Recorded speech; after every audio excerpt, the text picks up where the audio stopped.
আগেই বলে রাখি আমি কিন্তু গিটার বাজাতে পারি না, তারপরে চেষ্টা করছি একটা গান গাওয়ার জন্য, তো তোমরা শুনে বলো কেমন হয়েছে।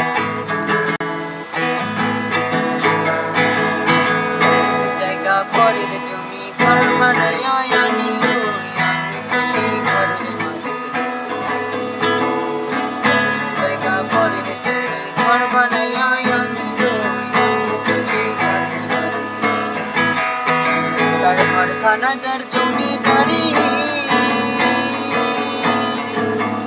তাহার ঘর খানাজার জমিদারি আমি পাই না তাহার হুকুমদারি তার ঘর খানাজার জমিদারি আমি পাই না তাহার হুকুমদারি আমি পাই না জমিদারের দেখা